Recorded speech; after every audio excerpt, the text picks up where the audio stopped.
Bismillahirrahmanirrahim. Assalamualaikum warahmatullahi wabarakatuh. Selamat pagi semua. Alhamdulillahirabbil alamin.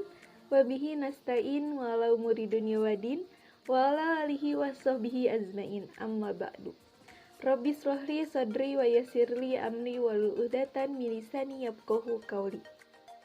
Yang terhormat Bapak Dr. Andes Cici Nurul Haq MPD dan teman-teman kelas 1A, kami dari kelompok 9, saya Ulpah Ramawati dengan NIM 215110007 dan saya Andini Putri Lestari dengan NIM 2151611. Di sini kami akan mempresentasikan salah satu materi pengantar pendidikan mengenai kondisi pendidikan Indonesia. Nah, ada 4 pokok bahasan. Yang pertama itu kondisi pendidikan Indonesia sebelum kemerdekaan. Yang kedua ada kondisi pendidikan Indonesia pasca kemerdekaan. Yang ketiga ada kondisi pendidikan Indonesia di era globalisasi. Dan yang keempat ada kondisi pendidikan Indonesia di era COVID-19. Oke teman-teman, langsung ke pembahasan ya. Pembahasan pertama akan dijelaskan oleh saya mengenai kondisi pendidikan Indonesia sebelum kemerdekaan. Nah, pada kondisi pendidikan Indonesia sebelum kemerdekaan ini dibagi beberapa zaman. Yang pertama itu ada zaman purba, kondisi pendidikannya. Pendidikan yang berkembang ada kebudayaan asli yang disebut Paleolitis, artinya kebudayaan lama atau kebudayaan tua. Ada juga kebudayaan moyang bangsa Indonesia yang disebut Neolitis, artinya kebudayaan baru yang menganut kepercayaan animisme, yaitu kepercayaan kepada roh atau makhluk halus, dan juga ada dinamisme, yaitu kepercayaan terhadap benda-benda yang memiliki kekuatan gaib. Lalu tata masyarakatnya juga bersifat egaliter, artinya persamaan derajat manusia itu ada dan dipimpin oleh pemuka adat. Tujuan pendidikannya juga hanya agar generasi muda bisa mencari nafkah, membela diri, dan hidup bermasyarakat. Terus belum ada juga pendidikan formal pada zaman ini. Makanya kurikulum pendidikannya meliputi pengetahuan, sikap, dan keterampilan mengenai agama. Nah, zaman yang kedua ada zaman kerajaan Hindu-Buddha. Kondisi pendidikannya, stratifikasinya juga sudah nampak jelas antara yang dijamin raja atau pegawai-pegawainya dan yang menjamin rakyat. Lalu, pada zaman ini ditemukan tulisan tertua, yaitu tulisan Palawa bahasa Sanskerta oleh para ilmuwan sejarah di dekat Bogor dan Kutai. Pada zaman Tarumanegara, Kutai telah berkembang pendidikan informal berbentuk perguruan dan pesantren. Gurunya juga yaitu kaum Brahmana dan pendidikannya bersifat aristokratis, artinya masih terbatas hanya untuk minoritas, yaitu anak-anak kasta Brahmana dan Ksatria, belum menjangkau mayoritas dari anak kasta Waisya dan Sudra. Tujuan pendidikannya agar menjadi penganut agama yang taat, mampu hidup bermasyarakat, mampu membela diri dan agama.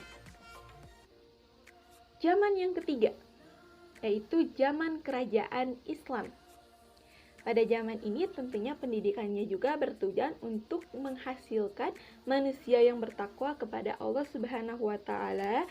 Nah, dan pada zaman ini juga pendidikannya berlangsung dalam keluarga dan lembaga-lembaga yang pendidikan seperti masjid dan juga pesantren. Zaman keempat yaitu zaman pengaruh Portugis dan Spanyol. Pada zaman ini, bangsa Portugis dan Spanyol mendirikan sekolah yang kurikulumnya berisi pendidikan agama Katolik ditambah mata pelajaran seperti membaca, menulis, dan juga berhitung. Zaman yang kelima yaitu zaman kolonial Belanda.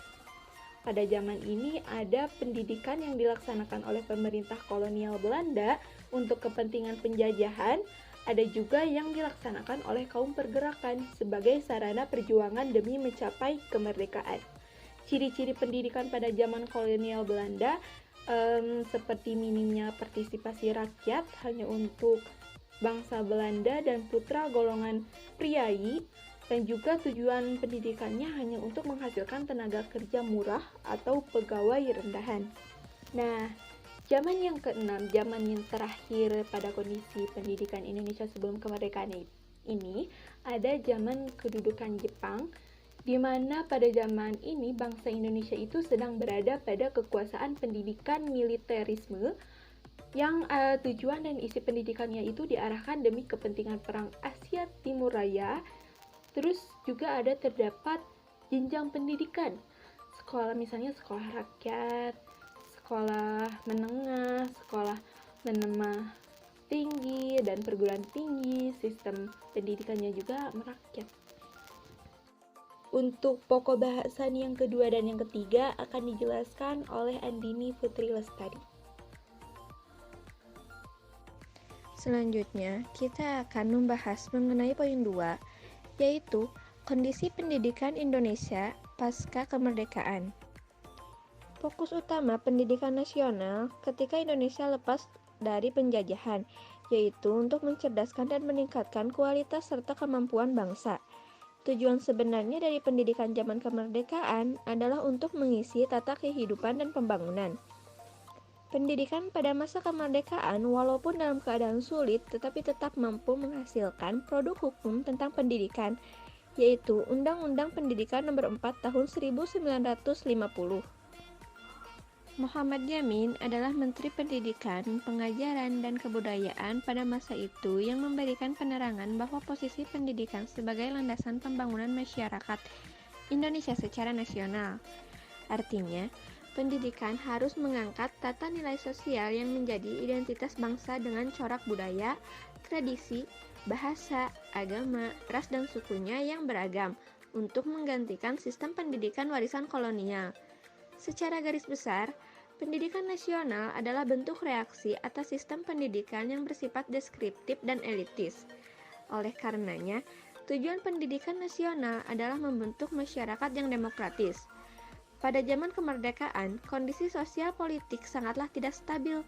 Maka dari itu, hal demikian sangat berpengaruh mengenai pola dan dinamika pendidikan nasional pada saat itu, yaitu terjadi beberapa kali perubahan arah dan orientasi pendidikan nasional.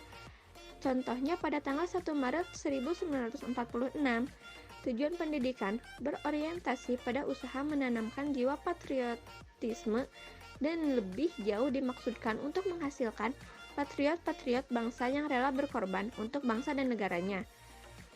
Pada tanggal 25 November 1945, berdirilah Persatuan Guru Republik Indonesia atau yang kita kenal dengan PGRI yang mempunyai asas-asas perjuangan seperti mempertahankan dan menyempurnakan Republik Indonesia, mempertinggi tingkat pendidikan dan pengajaran sesuai dengan dasar-dasar kerakyatan, dan membela hak dan nasib buruh pada umumnya dan guru pada khususnya. Kita bisa menyimpulkan bahwa usaha-usaha nyata yang pernah dilakukan pemerintah berkaitan dengan pendidikan antara tahun 1945 sampai tahun 1950 adalah seputar bangunan sekolah, guru, kurikulum, sistem kerja, serta biaya. Berkaitan dengan keperluan bangunan sekolah, tindakan utama adalah mengatasi bangunan rusak atau hancur lebur akibat revolusi fisik atau bangunan tersebut yang dipakai oleh pemerintah. Dilakukannya usaha pemerintah dalam mengatasi usaha kekurangan bangunan sekolah tersebut juga tidak kekurangan partisipasi masyarakat yang bergotong royong membangun bangunan sekolah dengan peralatannya dan yang kemudian disumbangkan kepada pemerintah. Struktur persekolahan pada masa awal kemerdekaan. Yang pertama ada pendidikan rendah. Pendidikan yang terendah di Indonesia sejak awal kemerdekaan yang disebut dengan sekolah rakyat. Lama pendidikannya yang semula hanya 3 tahun menjadi 6 tahun. Maksud pendirian SR ini adalah selain meningkatkan taraf pendidikan pada masa sebelum kemerdekaan, juga dapat menampung hasrat yang besar dari mereka yang hendak bersekolah. Kemudian, yang kedua ada pendidikan kejuruan. Pendidikan kejuruan ini dibagi menjadi dua, yaitu ada pendidikan ekonomi dan pendidikan kewanitaan, di mana pendidikan ekonomi ini pada awal kemerdekaan pemerintah baru dapat membuka sekolah dagang yang lama. Pendidikannya 3 tahun sesudah sekolah rakyat. Sekolah dagang ini bertujuan untuk memenuhi kebutuhan tenaga administrasi atau pembukuan. Sedangkan penyelenggaraan sekolah dagang tersebut dilaksanakan oleh inspektur dagang. Kemudian untuk pendidikan kewanitaan, sesudah kemerdekaan pemerintah membuka sekolah kepandaian putri atau SKP pada tahun 1947. Sekolah Guru Kepandaian Putri atau SGKP yang lama pelajarannya 4 tahun setelah SMP atau SKP. Kemudian yang ketiga ada pendidikan teknik. Pendidikan teknik ini seperti sekolah lain. Keadaan sekolah teknik tidaklah teratur karena di samping pelajarannya sering terlibat dalam pertahanan negara. Sekolah tersebut kadang juga dipakai sebagai pabrik senjata. Sekolah teknik di Solo misalnya, dikerahkan untuk membuat senjata yang sangat diperlukan kendali apa adanya. Adapun sekolah-sekolah teknik yang ada pada masa itu ialah kursus kerajinan negeri, sekolah teknik pertama, sekolah teknik menengah, dan pendidikan guru untuk sekolah-sekolah teknik. Ciri-ciri utama pada masa periode ini ialah terdapat semacam dualisme dalam pendidikan. Di salah satu pihak pendidikan dan pengajaran berlangsung di daerah-daerah negara federal yang dikuasai atau dipengaruhi Belanda, sedangkan di pihak lain langsung dikuasai oleh pemerintah Republik Indonesia. Kemudian, bertahun-tahun kemudian pasca kemerdekaan sebagai penjabaran Undang-Undang Nomor 2 Tahun 1989 tentang Sistem Pendidikan Nasional disahkan 8 peraturan pemerintah, yaitu PP Nomor 27 Tahun 1990 tentang Pendidikan Prasekolah, PP Nomor 28 Tahun 1990 tentang Pendidikan Dasar, PP Nomor 29 Tahun 1990 tentang Pendidikan Menengah, PP Nomor 30 Tahun 1990 tentang Pendidikan Tinggi, kemudian diganti PP Nomor 60 1999. Kemudian yang kelima, ada PP Nomor 72 Tahun 1991 tentang Pendidikan Luar Biasa. Kemudian ada Peraturan Pemerintah Nomor 73 Tahun 1991 tentang Pendidikan Luar Sekolah. Yang ketujuh, ada Peraturan Pemerintah Nomor 38 Tahun 1992 tentang Tenaga Kependidikan. Dan yang kedelapan, ada Peraturan Pemerintah Nomor 39 Tahun 1992 tentang peran serta masyarakat dalam pendidikan nasional. Kemudian kita lanjut membahas mengenai poin 3, yaitu kondisi pendidikan Indonesia di era globalisasi. Memasuki abad ke-21, dunia pendidikan di Indonesia menjadi heboh. Kehebohan tersebut bukan disebabkan oleh kehebatan mutu pendidikan nasional, tetapi lebih banyak disebabkan karena kesadaran akan bahaya keterbelakangan pendidikan di Indonesia. Perasaan ini disebabkan karena beberapa hal yang mendasar. Salah satunya adalah pada saat memasuki abad ke-21, gelombang globalisasi dirasakan kuat dan terbuka. Kemajuan teknologi dan perubahan yang terjadi memberikan kesadaran baru bahwa Indonesia tidak lagi berdiri sendiri. Indonesia berada di tengah-tengah dunia yang baru, dunia terbuka, sehingga orang bebas membandingkan kehidupan dengan negara lain. Yang kita rasakan sekarang adalah adanya ketertinggalan di dalam mutu pendidikan, baik pendidikan formal maupun informal. Oleh karena itu, kita seharusnya dapat meningkatkan sumber daya manusia Indonesia yang tidak kalah bersaing dengan sumber daya manusia di negara-negara lain. Setelah diamati, nampak jelas bahwa masalah yang serius dalam peningkatan mutu pendidikan di Indonesia adalah rendahnya mutu pendidikan di berbagai jenjang pendidikan, baik pendidikan formal maupun pendidikan informal. Dan hal itulah yang menyebabkan rendahnya mutu pendidikan yang menghambat penyediaan sumber daya manusia yang mempunyai keahlian dan keterampilan untuk memenuhi pembangunan bangsa di berbagai bidang. Ada banyak penyebab mengapa mutu pendidikan di Indonesia, baik pendidikan formal maupun informal, dinilai rendah. Kondisi pendidikan masa kini banyak dipengaruhi oleh hal-hal sebagai berikut. Yang pertama, ada arah pendidikan yang kurang jelas. Kemudian yang kedua ada pendidikan sebagai barang mahal. Artinya, pendidikan yang berbasis hanya dikategorikan saja tanpa seimbang dengan kenyataan dan hanya untuk sebagai bahan bisnis. Orang akan tertarik pada sekolah-sekolah yang berbasis, sehingga biaya pun pasti mahal. Maka, sekolah pun dijadikan ajang bisnis. Kemudian yang ketiga, ada penyelewengan dana, yaitu pihak sekolah berlaku tidak adil atas hak peserta didiknya. Dana untuk keperluan sekolah banyak yang dikorupsi oleh para pihak sekolah, sehingga sistem atau struktur sekolah pun tidak tersalurkan dengan baik dan banyak kekurangannya. Kemudian yang keempat, ada kualitas dan kuantitas guru yang kurang dan pendidikan tidak merata.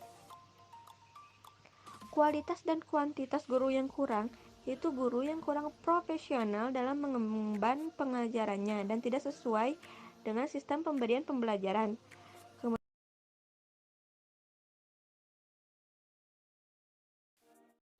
Oke, lanjut ke pokok bahasan yang keempat, yaitu mengenai kondisi pendidikan Indonesia di era COVID-19.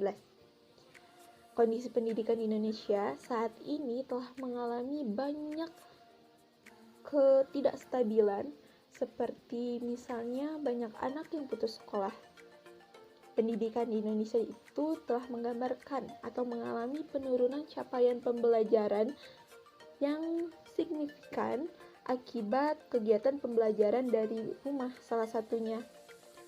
Hal itu terjadi karena melaksanakan pembelajaran jarak jauh itu sebagian kalangan ada yang kesulitan, seperti misalnya ada yang keterbatasan sarana dan prasarana, seperti tidak punya HP lah, tidak punya laptop, lalu ada juga yang kesulitan akses internet, ada juga kondisi yang tidak stabil, dan ada yang keterbatasan kuota internet. Nah, maka dari itu pemerintah melakukan berbagai upaya untuk mengatasi permasalahan pendidikan di Indonesia. Misalnya, ada program pembangunan kurikulum, ada program pengadaan buku paket, ada BOS yaitu bantuan operasional sekolah, ada program manajemen peningkatan mutu berbasis sekolah atau MPMBS, ada juga program peningkatan mutu guru. Nah, selain pemerintah, kita sebagai mahasiswa, yaitu sebagai agent of change, adalah yang mempunyai kesadaran jiwa, peka, peduli, dan upaya imajinasi akan kehidupan yang lebih baik harus melakukan upaya juga. Mahasiswa sebagai tridharma perguruan tinggi harus melakukan pengabdian untuk daerah, baik melalui kuliah kerja nyata atau KKN, atau aktivitas sukarela lainnya. Maka dari itu, semangat untuk meningkatkan kembali kondisi pendidikan Indonesia ini. Nah, teman-teman, alhamdulillah nih pokok pembahasan dalam presentasi kali ini sudah selesai dan semoga bermanfaat. Ingat teman-teman, semangat terus dalam mencari ilmu dan kuliahnya jangan pantang menyerah, karena Aristoteles pernah bilang, pendidikan mempunyai akar yang pahit tapi buahnya manis. Sekian dari kelompok 9. Terima kasih. Wassalamualaikum warahmatullahi wabarakatuh.